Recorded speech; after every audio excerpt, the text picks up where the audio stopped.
গল্পের ঘর the house of স্টোরিজে আজকের নিবেদন নিহার রঞ্জন গুপ্তর লেখা গোয়েন্দা কিরিটি সিরিজের গল্প ১৩ নম্বর ঘর। আজ্ঞে না। ম্যানেজার চিন্তাহরণ সাহা মুখখানা কাচুমাচু করে দ্বিধাগ্রস্তভাবে যেন জবাবটা দিলেন। কিন্তু হোটেলে কোনো ঘর খালি নেই বলছেন ম্যানেজার বাবু। বলতে বলতে বোর্ডটার দিকে দৃষ্টিপাত করে আগন্তুক বললে, ১৩ নম্বর ঘরটা তো খালি বলেই মনে হচ্ছে, বোর্ডে কারোর নাম তো দেখছি না। আজ্ঞে হ্যাঁ, ১৩ নম্বর ঘরটা অবশ্য খালিই আছে, কিন্তু আবার কিন্তু কি? ঘরটা যখন খালিই আছে, আমি অনায়াসে তো ঘরটা অকুপাই করতে পারি। আগে ঘরটা ঠিক নিরাপদ নয়, ম্যানেজার ইতস্তত করতে করতে বললেন। নিরাপদ নয়?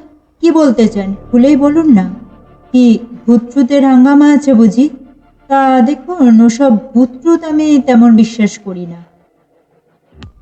আগে ঠিক তা নয়, গত ৬ মাসের মধ্যে ওই ঘরটার মধ্যে দুজন পরপর গলায় খুর চালিয়ে সুসাইড করেছে। সুসাইড করেছেন? বলেন কি? আগে তাই ওই ঘরটা কাউকে আর ভাড়া দিই না আমরা। ডোন্ট ওয়ারি, নিশ্চিন্ত থাকতে পারেন মশাই। ২ জন ছেড়ে ১০ জন ও ঘরে আত্মহত্যা করলেও আমি অন্তত জানবেন আত্মহত্যা করব না। জীবনে আমার অনেক স্বপ্ন, এত তাড়াতাড়ি মরতে আমার এতটুকুও মনোবিলাস নেই। তাছাড়া গলায় খুর চালিয়ে না মশাই, অত বোকা আমি নই। দিন মশাই, ওই ঘরটাই আমাকে দিন, আর ঘুরতে ইচ্ছা নেই। কিন্তু আরে মশাই, আপনি এত কিন্তু করছেন কেন বলুন তো? আত্মহত্যা যদি করি, করব তো আমি, আপনার তাতে কি ক্ষতিবৃদ্ধি? বেশ, বৃন্দাবন, ভদ্রলোকের নামটা ১৩ নম্বর ঘরের এগেনস্টে লিখে দাও। যে ব্যক্তিকে লক্ষ্য করে ম্যানেজার চিন্তাহরণ সাহা কথাগুলো বললেন, আগন্তুক এতক্ষণে তার দিকে দৃষ্টিপাত করে। উদ্দিষ্ট লোকটি কাউন্টারে বসে আছে।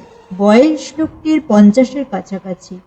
থলথলে মেদবহুল চেহারা, কয়লার মতো নিকষ কালো গায়ের রং।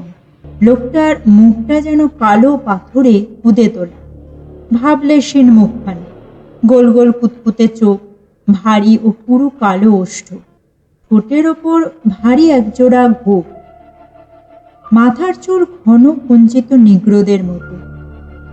ভারী কণ্ঠে প্রশ্ন এলো, নাম? ধৈর্যটি প্রসাদ রায়, অ্যাডভোকেট, পাটনা। আগন্তুক জবাব দিল। রামচরণ? কালো লোকটির কণ্ঠস্বর হতে আবার ধ্বনিত হল। একজন ঢ্যাঙা লম্বা লোক সামনে এসে দাঁড়ালো। ১৩ নম্বর ঘরে নিয়ে যাও বাবুকে। চমকে রামচরণ মুখ তুলে তাকালো তার মনিবের দিকে, এবং পরক্ষণেই তাকালো আগন্তুক ধৈর্যটির দিকে। চোখের দৃষ্টিতে একটা অহেতুক আশঙ্কা, একটা সংশয়, একটা দ্বিধা যেন। আসুন বাবু, কণ্ঠস্বর দ্বিধা জড়িত। ১৩ নম্বর ঘর। ৩ তলার ওপরে চমৎকার দক্ষিণ খোলা মাঝারি আকারের একখানি ঘর। সামনের রাস্তার দিকে ছোট একটা ব্যালকনিও আছে। ব্যালকনিতে দাঁড়ালে নিচের ট্রাম রাস্তা ও জনারণ্য দেখা যায়। ধৈর্যটির ঘরটা ভারী পছন্দ হয়ে গেল। ঘরের মধ্যে আসবাবপত্রের মধ্যে একটা সিঙ্গেল আধুনিক প্যাটার্নের খাট, একটা বড় গ্লাস বসানো আলমারি, দেওয়ালে টাঙানো একটা প্রমাণ আরশি ও চমৎকার দুটি বিরাট আকারের অয়েল পেন্টিং। প্রাকৃতিক দৃশ্য বোধহয় কাশ্মীর। দামি চওড়া সোনালি ফ্রেমে ছবি দুটো বাঁধানো। ঘরের সঙ্গে অ্যাটাচ বাথরুম। ঘরে প্রবেশ ও নির্গমের জন্য একটা মাত্র দরজা। রাস্তার দিকে দুটি বড় বড় জানলা। ব্যালকনিতে যাতায়াতের জন্য আরেকটি দরজা। ঘরের মধ্যে দুটি আলোর পয়েন্ট, মাত্র একটিতে বেশি শক্তির একটা বাল্ব ফিট করা। ধৈর্যটির সঙ্গে সামান্যই জিনিসপত্র এসেছে।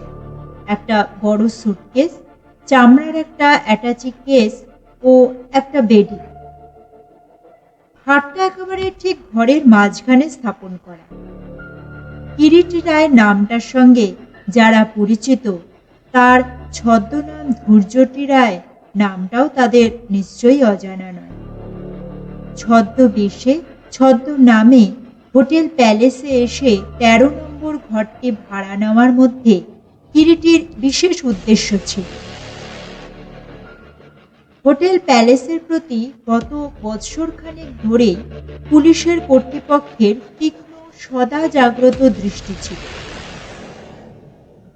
বহুবার বহুভাবে পুলিশ প্রমাণ পেয়েছে হোটেলটি চোরাই মাদকদ্রব্য কেনাবেচার একটি প্রধান ও অন্যতম কেন্দ্র কলকাতা মহানগরীর মধ্যে। কিন্তু কোন পথে কিভাবে যে মাদকদ্রব্যের কেনাবেচা চলে বহুভাবে অনুসন্ধান করেও পুলিশের কর্তৃপক্ষ জানতে পারেনি। চেষ্টা তারা ত্রুটি করেনি। পরপর দুজন চতুর গোয়েন্দাকে ছদ্মবেশে হোটেলে বোর্ডার হিসেবে তদন্তের জন্য প্রেরণ করে। কিন্তু আশ্চর্যের বিষয়, হোটেলে উঠবার ৩ দিনের মধ্যেই উভয়ে গলায় খুর চালিয়ে আত্মহত্যা করে। যদিও পুলিশের বড় কর্তার অভিমত ব্যাপারটা আসলে হয়তো ঠিক আত্মহত্যা নয়, অন্য কিছু। কিন্তু মুশকিল হলো এই পরপর দুটি গোয়েন্দার অপমৃত্যু সমস্ত গোয়েন্দা মহলেই একটা রীতিমতো আতঙ্কের সৃষ্টি করলে, যার ফলে ওই হোটেলে আর কেউই মাথা গলাতে সাহস পায় না। অবশেষে কিরিটি শতপ্রবৃত্ত হয়ে তদন্তের ভার নিজে হাতে নিয়ে হোটেলে এসে প্রবেশ করেছে। হোটেলে চোরাই মাদকদ্রব্যের কেনাবেচা হয় একথা ঠিকই, কিন্তু কোন পথে এবং কি জাতীয় মাদকদ্রব্য সেটা অবশ্য এখনো কেউ জানতে পারেনি। এই ঘরের মধ্যেই পূর্বে দুজন গোয়েন্দা গলায় খুর চালিয়ে নাকি আত্মহত্যা করেছে। একান্ত অবিশ্বাস্য। কিরিটি স্থির নিশ্চিত যে আত্মহত্যা তারা করেনি, তাদের নিষ্ঠুর পৈশাচিকভাবে হত্যা করা হয়েছে। কিন্তু হত্যাই যদি করা হয়ে থাকে, কেন হত্যা করা হলো? তারা গোয়েন্দা এই কথাটা জানতে পেরেই কি এরা তাদের হত্যা করেছে? হয়তো তাই, হয়তো বা নয়। কিন্তু সে যাই হোক, হত্যা তাদের করা হয়েছে এটা ঠিক, এবং হত্যা করে দেখানো হয়েছে তাদের যে তারা নিহত হয়নি, নিজেরাই আত্মঘাতী হয়েছে। শয্যার উপরে শুয়ে শুয়ে কিরিটি আত্মচিন্তায় বিভোর হয়েছিল। আজ ২ দিন হলো কিরিটি এই হোটেলে এসে আশ্রয় নিয়েছে। জনার সমাগম দেখে মনে হয় হোটেলটার নাম ডাক বা পরিচয় আছে। নিচের হলঘরে রেস্টুরেন্ট ও অফিস, দোতলায় ও ৩ তলাতে বোর্ডাররা থাকে, এবং সব বোর্ডাররাই প্রায় সাময়িক, কেউই স্থায়ী নয়। তাছাড়া বোর্ডিং ও লজিং এর চার্জও অত্যন্ত বেশি, তাই সাধারণের প্রবেশের পক্ষে একটু দুর্গম এই হোটেলটি। অথচ মজা, এই চার্জ খুব বেশি হওয়া সত্ত্বেও হোটেলটিতে নানা জাতের ভিড় লেগেই আছে। রেস্টুরেন্টে এখানকার চপ, কাটলেট, চা ইত্যাদি তো পাওয়া যায়, দেশি খাবারও পাওয়া যায়। এদের রেস্টুরেন্টের এক পাশে চা বেচবার একটা কাউন্টার আছে। সেখানে প্যাকেট ও টিনে এদের স্পেশাল ব্র্যান্ড চা বিক্রি হয়, ডাস্ট ও লিফ। চায়ের লেবেলে লেখা থাকে প্যালেস টি। প্যালেসটির আবার নানা রকম ব্র্যান্ড আছে, যেমন পিকো, রোজলিফ, হ্যাপিমুন ও হোয়াইট সিলভার, এবং সেসব তো দামই সবচাইতে বেশি, ৪.৫ টাকা করে প্যাকেট ও ৫ টাকা করে পাউন্ড। এদের হোয়াইট সিলভার টি ভ্যানে করে বিক্রির জন্য চালান যায়। বহু জায়গায় এদের সর্বপ্রকার চায়ের প্যাকেটই পুলিশ গোপনে অন্য লোক মারফত ক্রয় করে দেখেছে, কিন্তু সন্দেহজনক কিছুই পায়নি। আজ ৩য় রাত্রি। ঘরের মধ্যে বেশি পাওয়ারের বাল্বটি জ্বলছে। ইতিমধ্যে যারা দুজন এই ঘরে নিহত হয়েছে, তারা ঠিক এখানে বাসের ৩য় রাত্রেই নিহত হয়েছে। মৃত্যু যে ঘরে কোন পথে আসতে পারে ও পূর্বে ২ বার এসেছে, কিরিটি এখনো কিছু তার বুঝতে পারেনি। কিরিটি শয্যার উপরে শুয়ে শুয়ে ভাবছিল ঠিক কোন পথে মৃত্যু আসতে পারে। কিরিটির ঘর অর্থাৎ ১৩ নম্বর ঘরের পরের ডান দিকের ঘরটা চায়ের গুদাম হিসেবে ব্যবহৃত হয় এবং সর্বদাই তালা চাবি বন্ধ থাকে, এবং সে ঘর হতে এই ১৩ নং ঘরের বাইরের বারান্দা ছাড়া যাতায়াতের দ্বিতীয় কোনো পথ নেই। বাম দিককার ঘরটায় একজন পাঞ্জাবি এসে উঠেছিল। আজ সকালে লোকটা চলে গেছে, বর্তমানে খালি। শরীর ভালো নেই বলে কিরিটি বলে দিয়েছে রাত্রে আজ সে আর কিছু খাবে না। হাত ঘড়ির দিকে তাকিয়ে কিরিটি দেখলে রাত 11:30। হঠাৎ ঘরের ইলেকট্রিক বাল্বটা বার দুই নিভু নিভু হয়ে আবার জ্বলতে লাগলো। কিরিটি আলোর বাল্বটার দিকে তাকিয়ে থাকে আশ্চর্য হয়ে।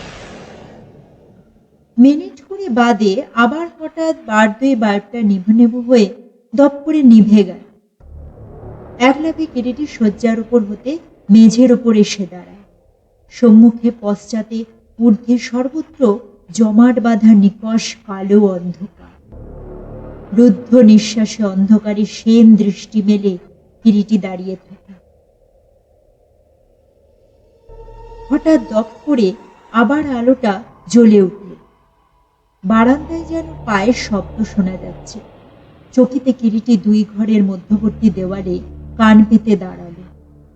ইতিমধ্যে গত দুদিন ধরে খুঁড়ে খুঁড়ে দেওয়ালের গায়ে একটা ছোট ছিদ্র তৈরি করে মোম দিয়ে সেটা বন্ধ করে রেখেছিল।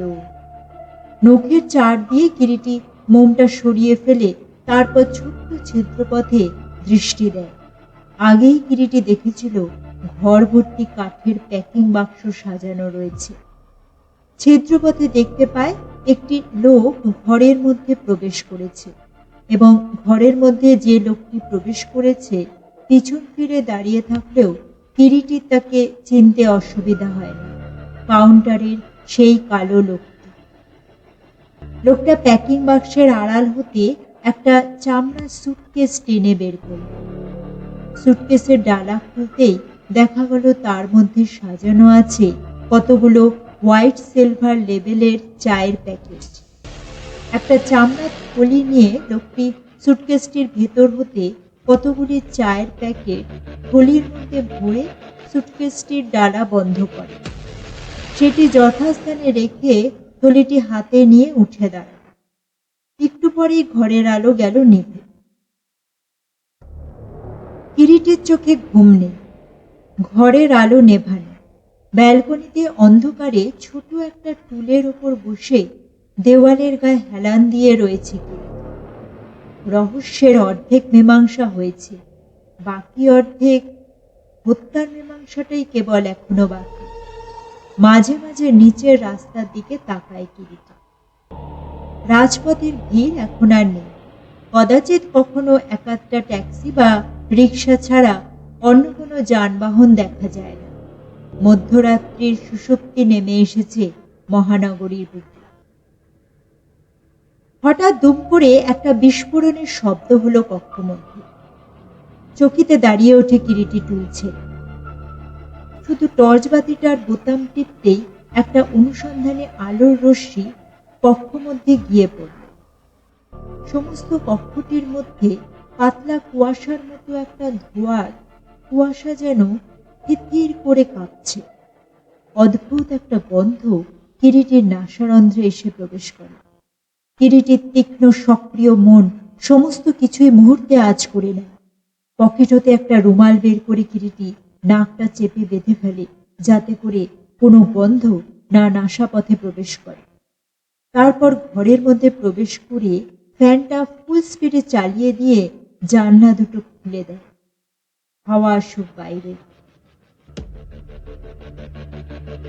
1, 2, 3, 4, 5 মিনিট। অধীর আগ্রহে কিরিটি অপেক্ষা করছে। ধারালো তীক্ষ্ণ কুর হাতে মৃত্যু আসছে এবার, এবং মৃত্যু তার হিমশীতল স্পর্শ নিয়ে আসবে বলেই একটু আগে ঘরের মধ্যে কম শক্তির বাল্বটি ফাটিয়ে বিষাক্ত গ্যাস ছড়া হয়েছিল, যাতে করে ঘুমন্ত কিরিটি কুরের আঘাতের আগেই মৃত্যু মুখে পতিত হয়। হঠাৎ অন্ধকারে হুট করে একটা অস্পষ্ট শব্দ এলো। কিরিটির শিকারী অনুসন্ধানী দৃষ্টি স্থির হয়ে গেল। একটা সোনালী ফ্রেমে বাঁধানো অয়েল পেন্টিং ঠিক কপাটের মতো ধীরে ধীরে নেমে আসছে নিচের দিকে।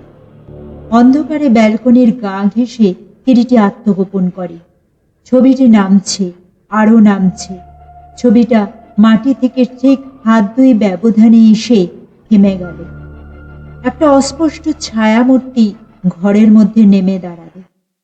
দ্বিধামাত্র না করে কিরিটি ডান হাতে লোডেড রিভলভার ও বাঁ হাতে জোরালো টর্চের আলো ফেললে আগন্তুকের ওপরে।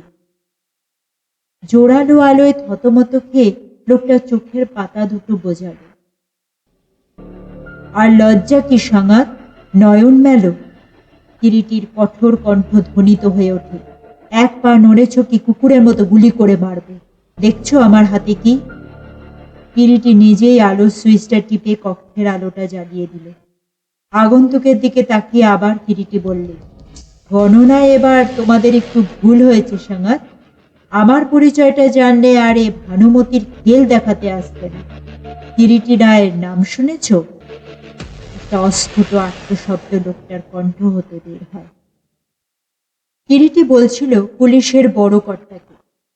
ঘরের মধ্যে অত দামি ও অত বড় অয়েল পেন্টিং এর অবস্থিতি প্রথমে আমার মনে সন্দেহের উদ্রেক করে। দ্বিতীয় সন্দেহ জাগে পাশের খালি ঘর, যেটি গুদাম হিসেবে ব্যবহৃত হতো, সেটি সম্পর্কে। তারপর চরম সন্দেহ এলো তৃতীয় দিনে রাত্রে, যখন বাল্বটি জ্বলতে জ্বলতে হঠাৎ নিভু নিভু হয়ে এল। বুঝলাম ওই আলোর সঙ্গেই একটা রহস্য জড়িয়ে আছে। সন্দেহ আরো ঘনীভূত হলো যখন লক্ষ্য করলাম দ্বিতীয় আলোর পয়েন্টটিতে কোনো বাল্ব ইতিপূর্বে লাগানো ছিল না, সেখানে একটা বাল্ব লাগানো হয়েছে। হলেও তাই, সেই দ্বিতীয় বাল্বটি ফাটিয়েই বিষাক্ত গ্যাস ছড়ানো হলো ঘরের মধ্যে, এবং তার আগের দুবারও একটি আলো নিভিয়ে দ্বিতীয় আলোর বাল্বটি ফাটিয়ে বিষাক্ত গ্যাস ঘরে ছড়িয়ে পূর্বে হত্যা করা হয়। তারপর খুর দিয়ে গলা কেটে মৃতের হাতের মধ্যে খুরটি গুজে দিয়ে আত্মহত্যা প্রমাণ করবার চেষ্টা করা হয়। সমগ্র পরিকল্পনাটা পূর্বেই সন্দেহ করে আমি ঘর ছেড়ে ব্যালকনিতে আশ্রয় নিয়েছিলাম। এত করেও কিন্তু লোকটাকে ফাঁসি কাটে ঝোলানো যাবে না। তা ফাঁসি না হোক, দীপান্তর হবে। পকেটে খুর পাওয়া গেছে, আর চায়ের প্যাকেটের মধ্যে আফিং কেনাবেচা করত, opium smuggling. Silver white special ব্র্যান্ডটির প্যাকেটের মধ্যেই আফিং চালান যেত। তার প্রমাণ এখনো সেই সুটকেসটার মধ্যে আছে। কি বলো চিন্তাহরণ, পাওয়া যাবে না? বলতে বলতে কিরিটি অদূরে উপবিষ্ট সতর্ক প্রহরী বেষ্টিত হোটেলের ম্যানেজার চিন্তাহরণের দিকে তাকালো। চিন্তাহরণ কোনো জবাব দেয় না। বাঘের চোখের মতো তার চোখের তারা দুটো জ্বলছে নিষ্ঠুর পাশবিক জিঘাংসায়। বেড়ে ব্যবসা ফেদেছিল, ধোপে টিকল না। উহ, বেটা চেয়ে আছে দেখুন মিস্টার রায়, পুলিশের বড় কর্তা বলে ওঠে। হ্যাঁ, ওটা হচ্ছে 13 নম্বর ঘরের রহস্যের মেঘনাদের নিরুপায় আক্রোশ ভরা চাউনি, কিরিটি জবাব দেয়।